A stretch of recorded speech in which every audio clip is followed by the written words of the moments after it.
Hello and welcome to Live's channel. Today we'll delve deep into the explosive developments unfolding in Salem on Wednesday, October 22nd, 2025, where secrets collide, family tensions reach a boiling point, and unexpected encounters threaten to expose dangerous truths. DiMera family struggles come to light. The DiMera name has always carried a heavy burden in Salem, and on this particular episode, both EJ and Chad find themselves drowning under the weight of their infamous family legacy. EJ DiMera has just endured a humiliating confrontation with Sarah Godfrey, who publicly berated him for allegedly underpaying hospital technicians, causing critical delays in lab results. The irony wasn't lost on EJ. Sarah, a Horton through and through, never seems to consider how her own habit of calling in favors for rush DNA tests on friends like Brady might be contributing to the very backlog she's complaining about. But that's the Horton way, isn't it?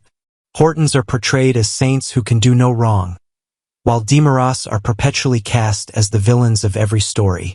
In this moment of vulnerability, EJ turns to his cousin Chad for a rare heart-to-heart conversation about the impossible burden of carrying the DiMera surname.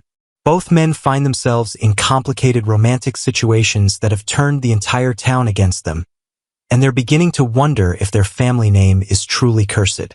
Chad, who has always tried to be one of the good DiMeras, finds himself utterly bewildered by the backlash he's receiving. All he did was fall for a woman who happened to impersonate his deceased wife Abigail. Is that really so unforgivable? From Chad's perspective, he's been through unimaginable trauma and deserves a chance at happiness. But Abigail's parents, Jack and Jennifer, remain staunchly opposed to his relationship with Kat Green. Their sensitivity on the matter seems excessive to Chad, who believes he's entitled to move forward with his life, even if his choice of partner is controversial. The conversation between these two DiMera cousins reveals the deep-seated insecurity both men feel about their family identity and the constant judgment they face from the so-called upstanding citizens of Salem. EJ, despite his usual confidence and swagger, admits that the family's unpopularity weighs heavily on him, while Chad expresses genuine confusion about why he's being lumped in with the more notorious members of his clan. Thomas DiMera's emotional crisis deepens. Young Thomas DiMera is experiencing one of the most traumatic periods of his young life, and his emotional turmoil continues to escalate in ways that concern everyone around him. The revelation that his father is romantically involved with Kat Green, the very woman who cruelly pretended to be his dead mother, has shattered Thomas's sense of security and trust.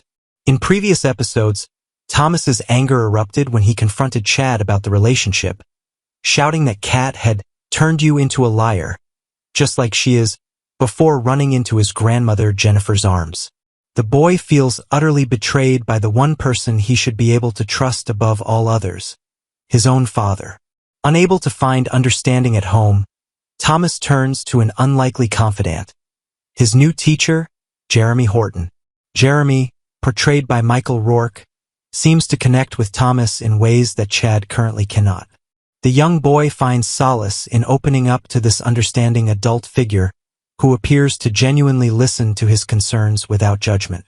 However, this developing relationship raises serious red flags for viewers who are aware of Jeremy's checkered past.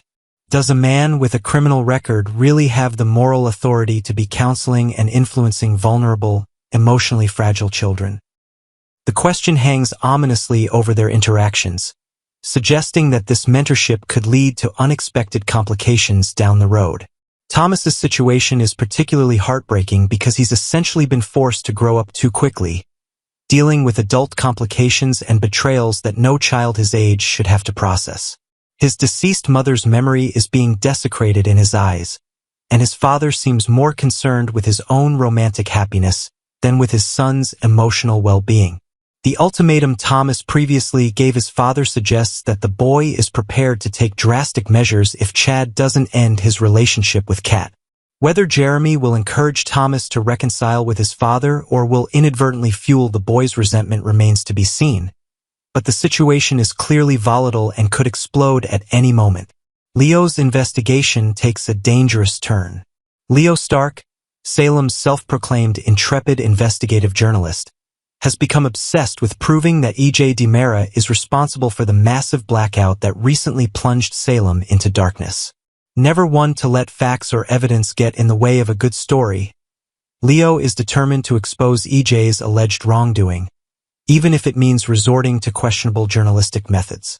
When E.J. refuses to simply confess to the crime, which Leo finds incredibly inconvenient, the would-be reporter realizes he'll actually have to do the hard work of gathering concrete evidence. In Leo's mind, this old-fashioned approach to journalism seems ridiculously outdated. Doesn't everyone just make accusations first and worry about proof later? Leo's investigation leads him directly to the Tom Horton Free Clinic, which is currently under construction and serving as a cover for E.J.'s mysterious activities. The clinic, named after the beloved late patriarch of the Horton family, is supposedly being built to serve the community, but Leo suspects something far more sinister is taking place behind those construction barriers.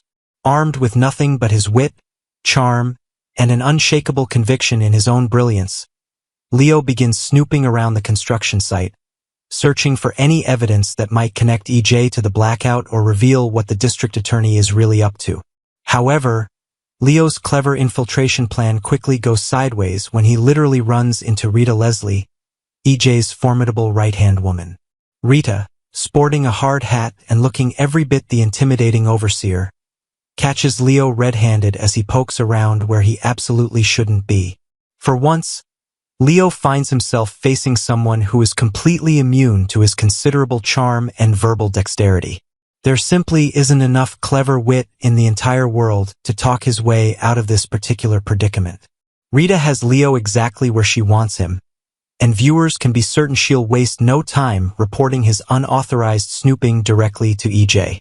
The encounter raises intriguing questions about what Leo might have discovered before Rita intercepted him, and what consequences he'll face for his unauthorized investigation. Even more mysteriously, Rita is seen carrying an envelope throughout the episode. What critical documents or evidence does that envelope contain? Is it connected to E.J.'s secret experiments at the clinic? Or does it contain something even more explosive? The contents of that envelope could hold the key to unraveling the entire mystery Leo has been pursuing. E.J.'s calculated move with Mark Green. While Leo is getting caught in his investigative mishap, E.J. is making some calculated decisions that could have far-reaching implications. He arranges a meeting with Mark Green, Kat's brother, who has just been released from prison after securing parole. Mark, portrayed by Jonah Robinson, is a man in desperate need of employment and a fresh start, but his criminal record severely limits his legitimate options. E.J., never one to miss an opportunity to exploit someone's vulnerable position, appears to be sizing Mark up for a job, but not just any job. The timing of this meeting is highly suspicious, particularly given the mysterious construction project at the Tom Horton Free Clinic and E.J.'s involvement in whatever clandestine activities are taking place there. E.J. seems to have something specific and likely shady in mind for Mark to do, possibly related to the hush-hush experiments that have been hinted at in recent episodes. The question becomes, is Mark desperate enough to risk his newly won freedom by carrying out whatever mysterious orders E.J. might deliver? The young man has only just tasted liberty after his incarceration, but financial necessity and limited opportunities could push him into making a decision he'll later regret. Mark's return to Salem life won't be easy under any circumstances. He'll have to navigate the judgment of a town that knows about his criminal past while simultaneously trying to rebuild his life and support his family. If he accepts whatever proposition E.J. is offering, he'll be placing himself under the control of one of Salem's most ruthless power brokers, a man who has no qualms about using people for his own purposes and discarding them when they're no longer useful. The relationship between Mark and E.J. could become one of the most dangerous dynamics in Salem, particularly if Mark discovers information about E.J.'s activities that the district attorney would prefer remain secret. Stephanie and Alex's revelation strategy. Stephanie Johnson and Alex Kyriakis find themselves at a critical crossroads regarding Stephanie's secret identity as the romance novelist Anastasia Sands. Stephanie, portrayed by Abigail Klein, has been living a double life as the author behind a wildly successful sexy romance novel that Alex's publishing company released. The book has been flying off the shelves, generating substantial revenue and critical buzz. But Stephanie has kept her authorship hidden behind her pseudonym. However, circumstances have forced her hand, and she's now ready to step out of the shadows and reveal to the world that she is indeed Anastasia Sands. What's driving this sudden decision to go public? The answer lies in EJ's manipulation and blackmail. EJ has somehow discovered Stephanie's secret and is threatening to expose her identity on his own terms unless she complies with his demands. Rather than allow EJ to control the narrative and potentially use this information against her, Stephanie has decided to take the power back by making the announcement herself. It's a preemptive strike designed to neutralize EJ's leverage and allow Stephanie to frame the revelation in her own words. Alex fully supports Stephanie's decision and stands by her side as they prepare for the public announcement. The two have crafted what they believe is a solid plan for managing the revelation and controlling the fallout. However, their strategy may be more complicated than they realize, particularly when they encounter Jeremy Horton in the town square.